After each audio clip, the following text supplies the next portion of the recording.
ওবায়দুল কাদের কিছুদিন আগে কি নির্লজ্জের মতো কথা বলেছেন যে আজিজ বেনজির সরকারের কেউ না। তাহলে কি আজিজ বেনজির আমাদের লোক, বিএনপি জামাতের লোক? হৃষ্টপুষ্ট করে আজিজকে আপনার বর্ডার গার্ড বিজেপির প্রধান থেকে সেনা প্রধান বানিয়েছেন। আজিজের খুনি ভাইদেরকে রাষ্ট্রপতির ক্ষমায় মুক্ত করেছেন।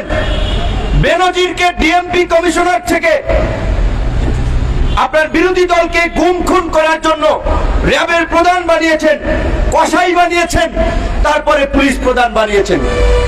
এমনকি মার্কিন যুক্তরাষ্ট্র যখন 7 জনকে গুরুতর মানবাধিকার লঙ্ঘন এবং দুর্নীতির কারণে নিষেধাজ্ঞা দিল, সেই সময় আপনারা তাদের বিরুদ্ধে ব্যবস্থা নেন নাই।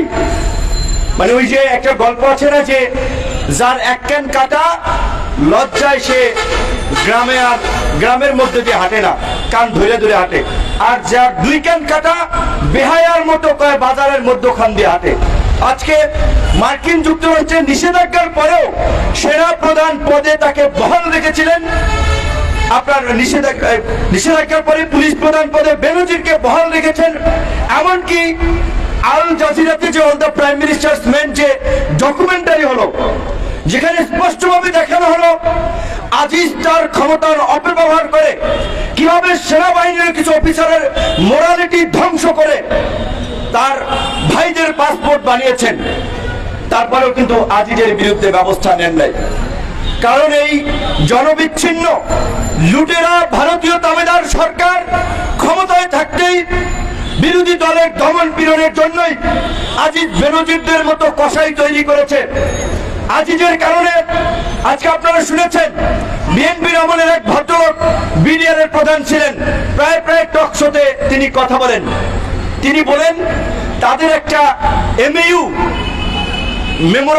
আপনার বাংলা বলে সমঝোতা, বোঝাপড়া বলতে পারেন, তাদের বোঝাপড়া ছিল সীমান্তে যদি একজন বাংলাদেশি মরে ভারতের 2 জন মরবে, একজন বিএসএফ আর একজন সিভিলিয়ান।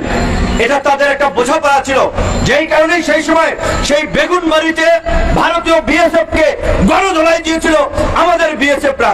আর এই ভারতীয় তাবেদার আওয়ামী সরকার ভারতের গোলামেরা রাজশাহীতে যখন আমাদের জেলেদের কে বিএসএফ ধরে নিয়ে যাচ্ছিল, তখন আমাদের বিএসএফ যখন আমাদের বিজেপি যখন বাধা দিয়েছিল, তখন হাতাহাতি ধাক্কাধাক্কি এবং এরকম একটা পরিস্থিতি তৈরি হয়েছিল।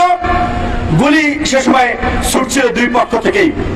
তখন আমাদের বিজেপির সাহসী সন্তানেরা সংবাদ সম্মেলন করেছিল বিএসএফ এর উদ্দেশ্যে, বাংলাদেশি আমরা জাতি হিসেবে মদ্যপ নই যে আমাদের আপনার নিয়ন্ত্রণের বাইরে গুলি চলে যাবে, গুলি তোমরা আগে করেছিলাম।